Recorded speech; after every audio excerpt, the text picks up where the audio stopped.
Hi. I'll take things from here. I'm Marjorie. But you can call me Marge. Let us move on to some methods and practice in the dreamland level of world work. You'll remember that dreamland consists of all of the background feelings, dreams, and visions of a group, as well as the various roles that are not normally seen in consensus reality. For now, let's focus on fields and roles, and methods for working with them.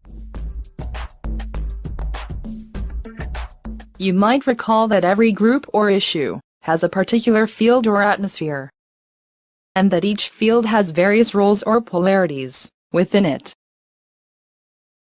Let's, once again, recall this diagram. Remember that on the dreamland level, a group is something like a field, and that the people are pulled into various roles.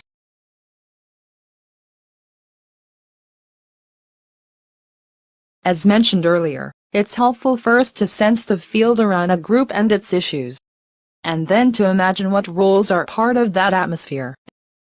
As you start to do this, it's helpful to frame the shift from consensus reality discussions to the dreamland level.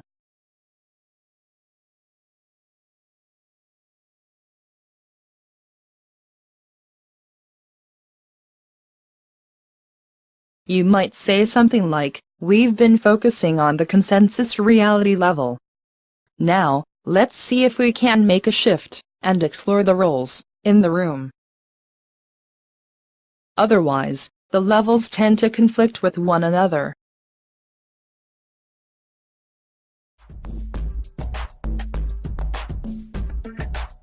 Okay. So now, let's imagine some roles in various fields and begin talking about how you might work with them. For example, in a discussion about problematic issues in the school classroom, two typical roles are the knowledgeable teacher and the student who doesn't want to learn.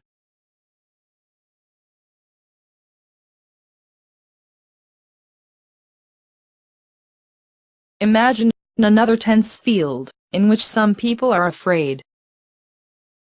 So, there's the role of those who are fearful. Now, if the other role or roles in the field are not immediately clear to you, you might imagine what they could be.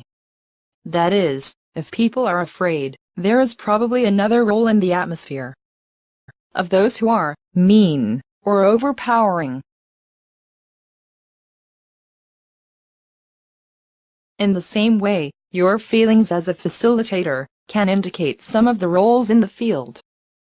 So, for example, if you are afraid, it may not be just you feeling that way. Rather, that feeling is a role that others are probably experiencing in that field as well. And it may be in reaction to another role that is making you afraid, but has not yet been noticed. Okay.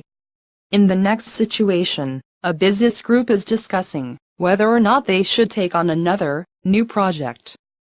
We should say that this is a really simple example. For the sake of learning, we hope you'll understand. I'm sure they understand that. And I'm excited about it. There's just so much we can do as animated figures, and I'm getting pretty tired. But let's go on to that example of the business group. Okay. You might notice the field feels a bit tense and also tired. Maybe we should do another project. I don't know. It sounds like a lot of work. Yes, it does. Could be interesting. And I'm tired. So, what would you say are the roles in this field? Right. They are excitement and fatigue. Okay. In dreamland level, the facilitator can make spots in the room to represent each of these roles.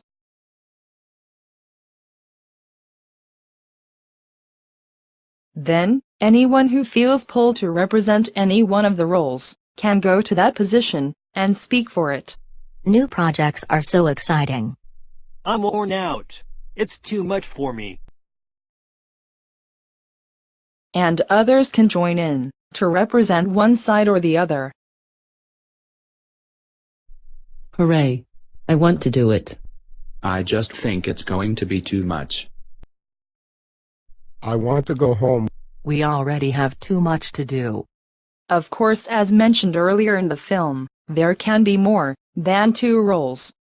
But groups typically have two main roles that are in conflict with one another.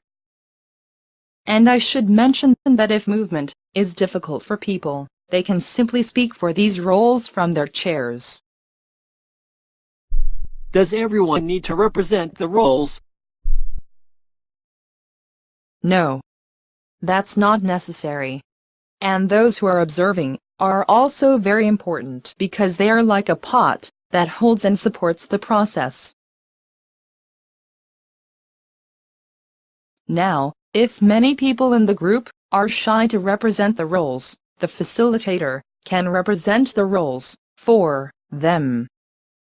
Then, people in the group can observe and experience the roles in the field and ponder the relationship between them. Let's watch a facilitator do this. In fact, now that I think of it, why don't I do it?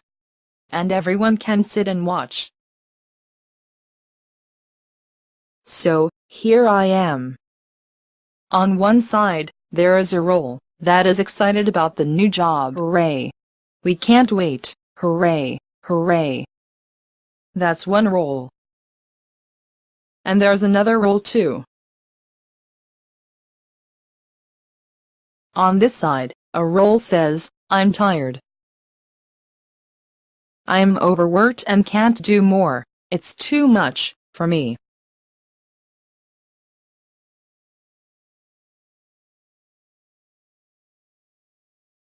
The group can look on and then decide how it would like to go further. Maybe now, they would like to take the roles and express them in their own way. Or, a quiet group might want to simply make notes on paper about what they felt or experienced as they watched. And at another point, they might want to discuss their impressions of what they saw with a partner, or in small groups, and possibly speak about how they also know each of the roles inside of themselves.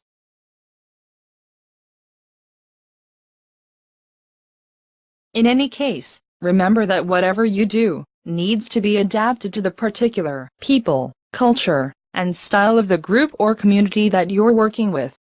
Whether you are working, for example, in an organization, doing an open city forum, working with a street situation, or facilitating a community meeting. And also keep in mind that, though particular people, or subgroups, are definitely in consensus reality on one side or another of a given issue. In Dreamland, all of the roles are shared by everyone.